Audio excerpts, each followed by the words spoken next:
Welcome to the part of the podcast where I tell you about the Central Indiana Scoreboard Show every day at 1 p.m. I'm sorry, every weekday at 1 p.m. Although I plan on doing it 7 days a week at some point, but not right now. Every weekday at 1 p.m., we talk about high school, college, and professional sports news in Central Indiana. We have Pacers, Fever, Colts, IU, Purdue, Ball State, IndyCar, all that kind of stuff. Plus, local high school and college updates every single day, and an ESPN Sports Center style podcast. This podcast is podcast number 255.3. Our Pacers and Cavs Game 1 instant reaction immediately following the Pacers 121-112 victory in Game 1 of the Eastern Conference semifinals against the Cleveland Cavaliers. With me, I have our Pacers guy, Mike Rich, our NBA guy, John Robertson, our pro sports guy, Will Rutherford, and joining us in the middle of the podcast was Tipton Tribune and Elwood Call leader, sports editor Michelle Garmon.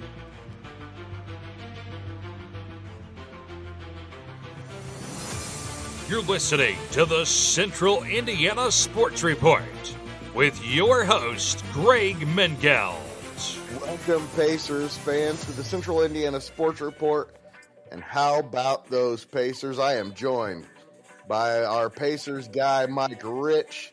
I'm joined by our pro sports guy, Will Rutherford, our NBA guy, John Robertson, here to talk about a Pacers win. I think we're going to bring in Michelle Garmon here in a few minutes and get her thoughts. Whew, guys, that was fun. Another all-time great win. Absolutely. Yeah, what a just gritty victory on the road. Game 1 took the air out of that building maybe 5, 6, 7 times. I lost count actually. Just down the stretch, they just went for the jugular. They just went for the neck and they got it. Welcome to the playoffs, Cleveland. You had a freaking cupcake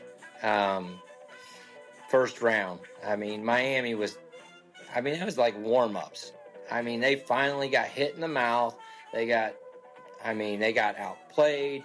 I mean, Cleveland played well. I mean, they were hitting shots. But man, the Pacers came out strong in the very beginning. Halliburton played a hell of a game.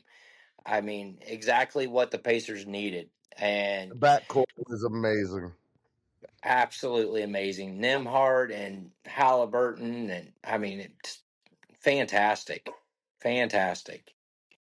Made all the right plays, it seemed, the entire game. Every time Cleveland made a run or took a lead, those guys just responded. John, your thoughts on this win? I'd say almost as big as they win in Milwaukee the other night. No, it was huge. I'm going to say the biggest thing that I was impressed with was the amount of blocks and poked passes and forced turnovers. It was huge.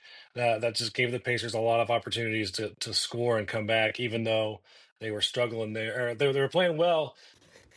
I think the refs were definitely homers tonight, but the fact that the Pacers were hustling with the blocks and the tip passes made it so they were able to stay in the lead and stay in the fight and win the game. We are now joined by Michelle Garmon as well. Michelle, your thoughts on the win? Big one. Great. What I like about the Pacers is just how fast they played. I mean, Cleveland they'd hit the ground and they'd lay there looking up, and the Pacers just went. I mean, it was like, get your own ass up. I'm not waiting on you. And they took advantage of that. And I think even though the two teams have played 4 times in the regular season, I really don't think the Cavs necessarily, the players anyway, expected that fast a pace, or that the Pacers would be able to sustain that fast a pace throughout the game. But they did. And they're going to have to continue to do that to win this series. Before we move on, I just want to point out that now everyone on this panel is a college graduate. Congratulations, Will. Yay! Congrats, Will. Thank you. I appreciate it. Well, you're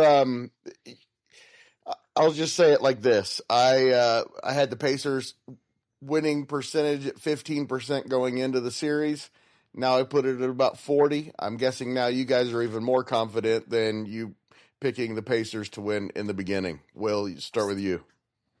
Yeah, I think that it's I'm going to say 60-40 Pacers now. I really think this was a huge win. This was exactly kind of how I saw this going. I expect them to get their absolute doors blown off in game two, and it goes 1-1 back to Indy, but that's completely fine. I mean, if they win on Monday, you feel really, really good about this team. It Especially was if just Darius Garland plays. If he it, plays and you beat him still, then that tells you everything you need to know. But I don't see that happening. I think similar to what Michelle said, it was just a clash of styles. The Pacers ran and they played Indiana Pacer basketball. They dictated the pace and set the tone physicality wise the entire game. I can't speak enough volumes about Nimhard and Neesmith. They were just brilliant the entire game. If Nimhard plays like that, they're going to be awfully hard to beat, Mike. Yeah, I definitely think they're going to be difficult to beat. Nemhard played one hell of a game. I mean, he came out strong. He was defense, offense. I mean, it was. I mean, he played a perfect game, and it's like you wanted him in the whole game. I mean, he freaking just And he made Mitchell work for feet and feet everything. on the floor, and that doesn't happen in the NBA very often. Elite deep ball handlers don't often have to work to get the ball up the floor, and it didn't Mm-mm. happen all the time. It wasn't like he was up on him throughout the game, but there were times where it was taking him 5, 6, 7 seconds to get the ball across the Yeah, midcourt because yeah, Nimhard and was on him, and that's and, huge. and, Those things and are just big. And Cleveland's used to, they want to shoot early in the shot clock. They want to get their offense early in the shot clock. I mean, so I think Nemhard pushing that, like you said, I mean that changes the pace of the game. And yeah, I'm just completely impressed with everything that the Pacers did tonight. They came out with a great game plan. Carlisle had them ready. I think the time off was very advantageous to the Pacers for them to come out and have the game that they had.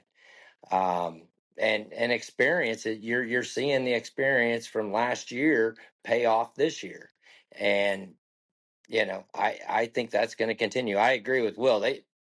They may get blown out in this next game. They're going to make adjustments and they're going to play well, but I think Carlisle will have them ready when they come home. Just no more Ben Shepherd. No more Ben Shepherd. Keep Neesmith in. Well, That's right. Neesmith had foul trouble early, so There are better people to put in that rotation. that's There's fair. I'm just enough. saying. There's enough depth with Matherin there and Obi Toppin and all that you do not need to go. It's just those minutes are Yeah. treacherous. They're hard to watch. He looked lost. It feels like you're giving away points. Yeah. And again, I think he's got a nice future. He's a nice player, especially for his age. But right now is not the time. And I know No, Carlisle loves him. I know Carlisle loves him. He's that I kind of know, guy. but you're right. It's not the time. More minutes to. I mean, Halliburton, Nimhard, and McConnell Yep. can all increase their minute. I mean, you don't have to increase one. You can just increase a little bit of each of theirs to make up for whatever Right. minutes you think that Ben Shepherd needs to play. There's enough depth up and down that you can do whatever you want, but don't need to keep doing that. And Jarris Walker too. Give him more minutes. Go big for a little while. Whatever you've got to do. I was surprised, guys, that Jarris Walker was the first guy in off the bench. Mm-hmm. I'm glad to see it. He's a I big think part of the future, and he needs to be a part of it now. I think a lot of it came down to he kind of fills in Siakam's role a little bit, and Siakam was worked heavy in those first 4 minutes. I just think it was. I don't know if it was intentional. I think it was more or less. No, Hey, no, let's no. get I know. yeah, let's get Siakam. Yeah, I honestly see the bench shortening even more. I think McConnell's minutes have to be limited too. I think that you've got to. It's got to be guards combination's got to be Tyrese, Ben Matherin, I love Neesmith, and McConnell Nembhard. minutes. I think McConnell minutes are important, That, even in the playoffs. He had he bad just turnover. he just goes Ethan out. He has just some went bad out there and just minutes. threw the ball. He just Joe Flacco'd it. Yeah. He just Joe Yeah, Flacco'd tonight it. he did for sure. It was not his best performance, but he also Yeah. made some big plays.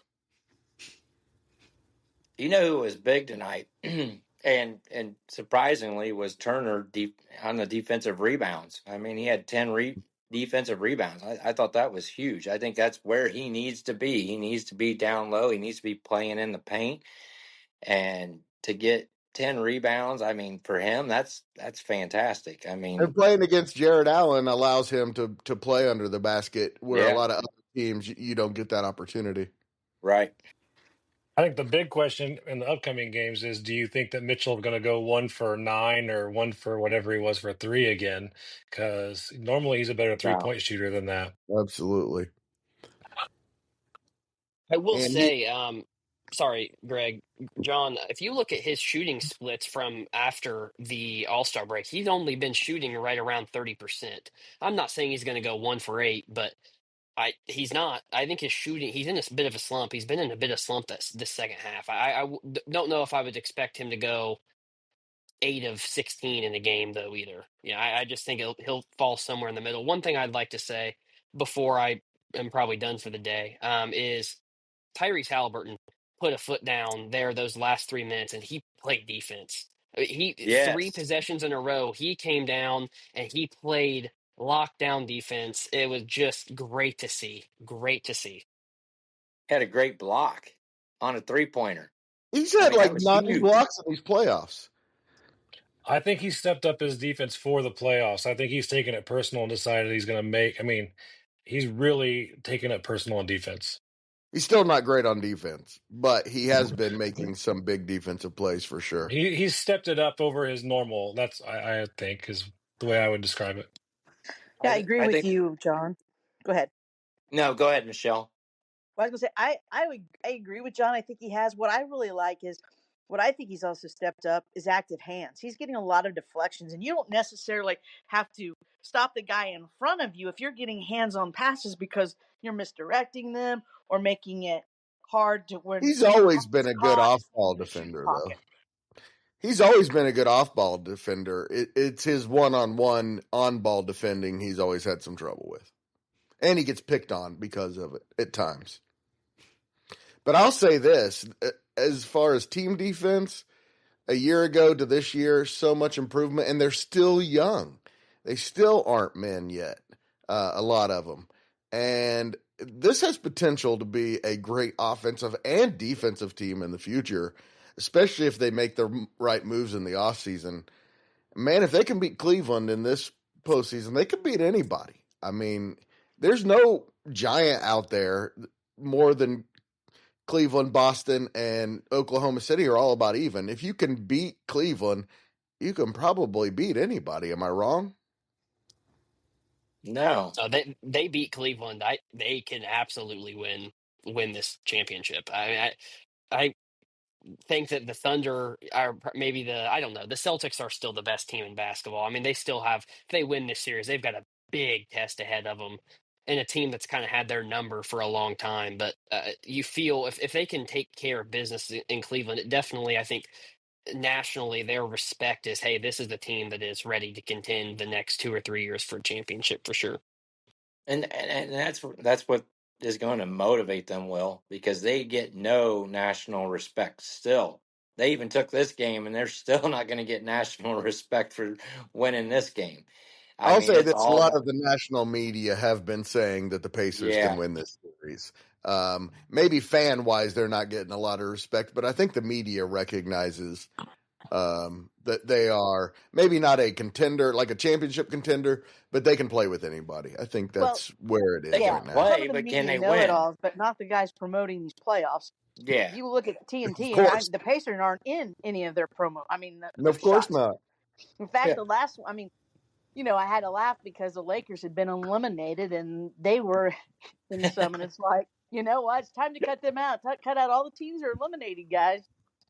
So, do you guys, your confidence is up, obviously. I personally am really happy with it. I want to keep it cautious, a little cautiously optimistic, because I'm looking at the stats and Pacers shot 52.8% from three tonight.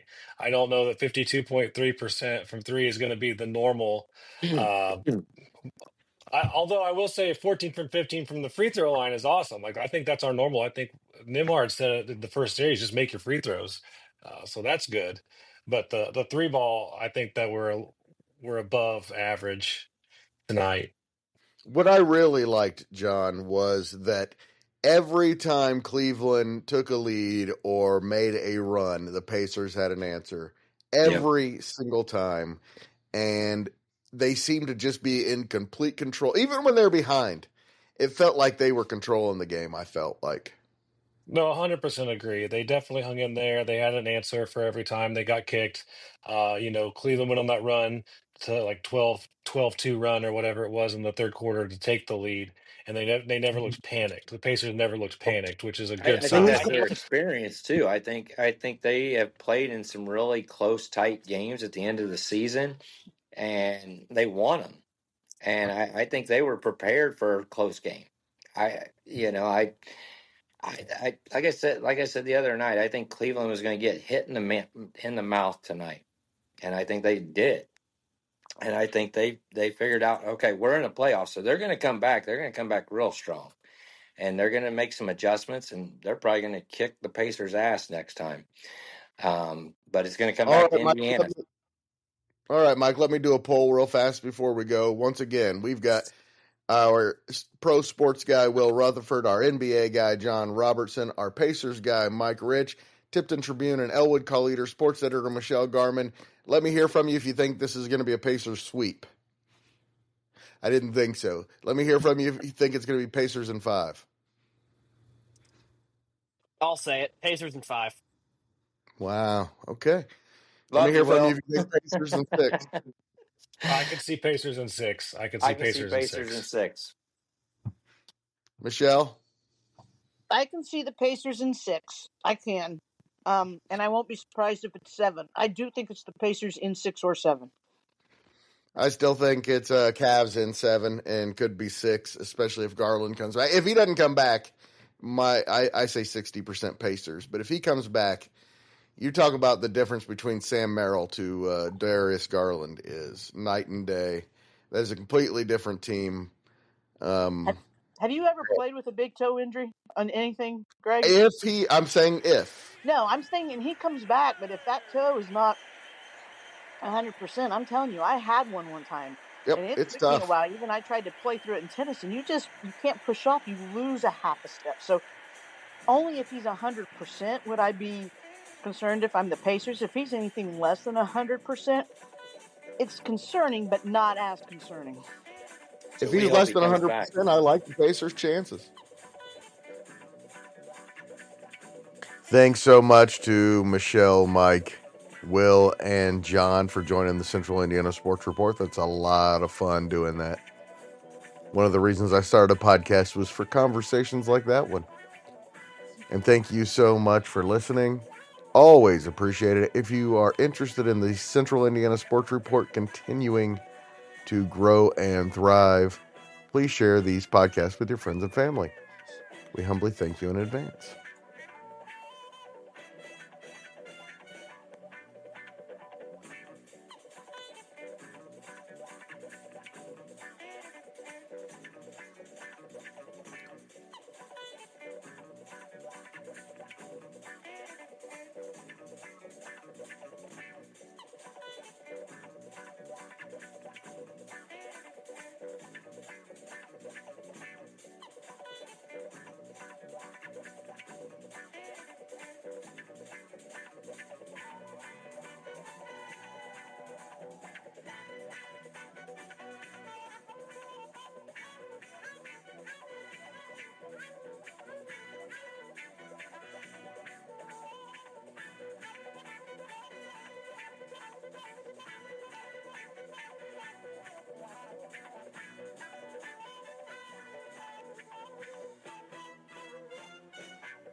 Central Indiana Sports Report is a product of ITG Media. And I love Susie.